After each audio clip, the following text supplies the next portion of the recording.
Hey you, welcome back to my channel. So today we're finally going to get all of my plants that I got for my birthday in the ground. It's Friday, we're expecting some rain, but the first thing we have to do, the past week we've had a lot of rain, considerable amount. And so this, if you can see this Japanese maple that's in the pot, well, it's thriving. The roots have grown through the drainage hole, therefore it stopped, it plugged the hole so it couldn't, drain any of the water. I'm going to show a close-up view. It's kind of, I don't want it to experience root rot, but the leaves are all kind of like crumbled up, and so we are going to, so it doesn't receive any more water, we want to put it in the garage, get another planter at some point, and we're going to have to repot it. That way we can save it, because I just love and cherish this tree. So let me show you what it looks like. Okay, so if you can tell, like close, they're kind of like frilled up.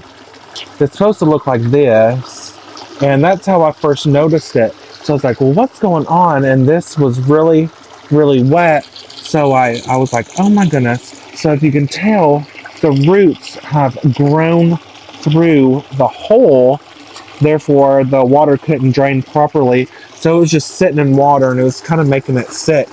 So I'm going to remove that for now and eventually repot it, because it's definitely outgrown its pot. So you can see here where the roots have came out of the pot, and it's still very green.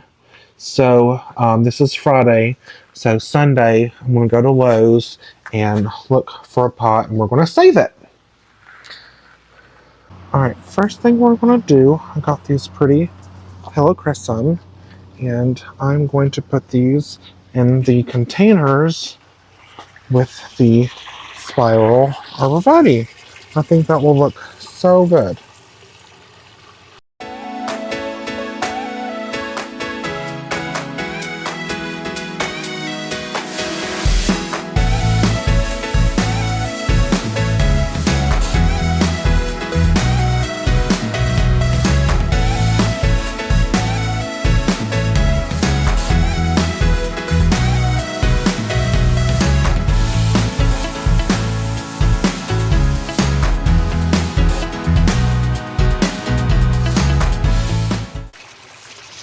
Alright, so I got the Helichrysum planted. I think they look so good.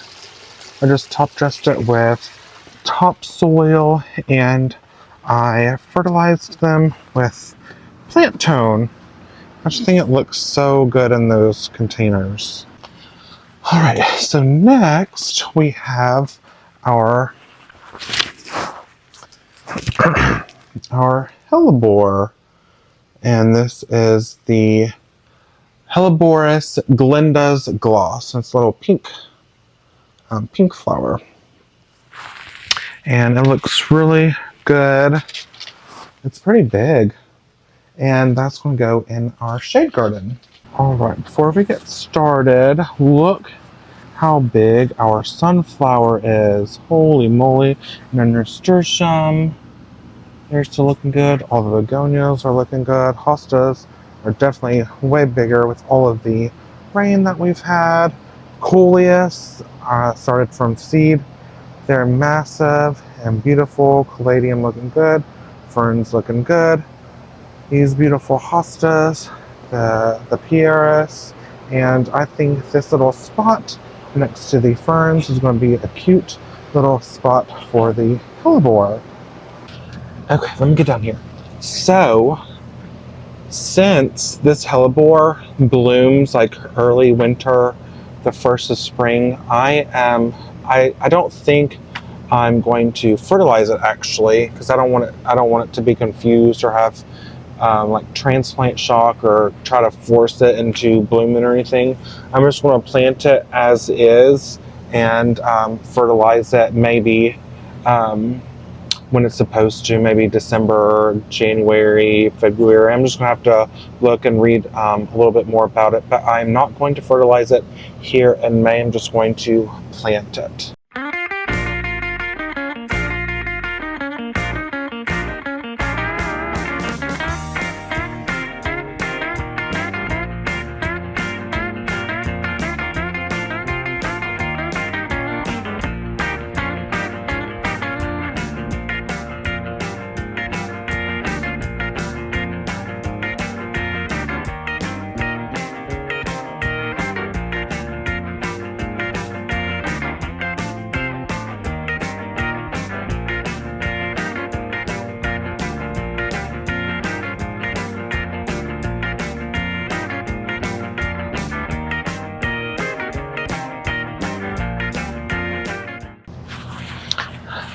I think it looks so good here, and all of the plants I'm planting here today, I'm always going to remember I got these for my birthday, so they have a special place in my heart, and I love the hellebore, and I can't wait for it to bloom next winter.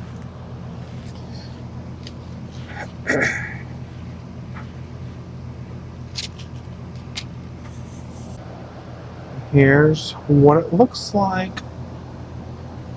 So beautiful. All right, so the gloves are off, the auger's put away, but we're not done planting yet. These two are going to be the easiest, and these are the alocasia. This is the Black Magic elephant ear, and is it? No, Royal Hawaiian. There is a Black Magic. Royal Hawaiian Black Coral Colocasia. And these are bog plants or marginals. You can put them on the shallower ends of the pond. So I'm going to plant this beauty and this plant here. I think it's a wandering Jew. So let's head to the backyard to the pond.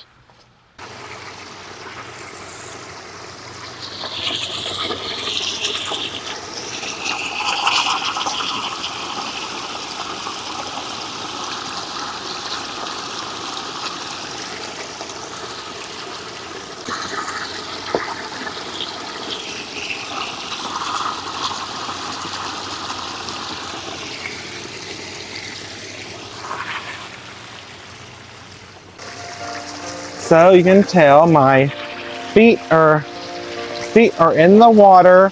If you can tell, we tinted it blue. One, it's a good time to do this because it is summertime and it's kind of acts as a shade, like sunglasses for us. It keeps the water cool. Plus, unfortunately, it's so sad to say that we had 5 starting out this spring. We are down to 3 koi fish. I'm not sure which predator it is. I haven't seen any herons or egrets or anything like that. I know we have some stray cats in the neighborhood. We're positioned behind in the middle of a park, and we have woods behind us. And so I don't know if it could be an owl or it could just be anything. I'm thinking about putting up a camera, like a wildlife camera, so we can see what's getting our koi fish, but I don't like it, so I want to kind of rectify that issue. But on a lighter note, like I said, I have this beautiful colocasia here. It is one of my favorites, as you can see. It's already kind of root bound, and I put some rocks on top, but I'm going to kind of nestle it in between these rocks, so when it's big, they'll kind of soften up this waterfall area. And I had one last year, maybe the year before. It was outside the pond and it just looked beautiful. This year, we're going to put it in the pond and watch it grow. They are, like I said, they're marginals or bog plants. They love water. And so we will put it down here and watch it thrive. That's a beautiful spot for it, nestled in there, and it just hugs those rocks perfectly. The last thing I'm going to do is the Streptocarpus. I'm going to plant those, and I'm going to make those house plants. But I hope you enjoyed my birthday treats, my birthday plants with me. Be sure to click this next video. I'll catch you on the next one, and y'all have a great weekend. Bye, y'all.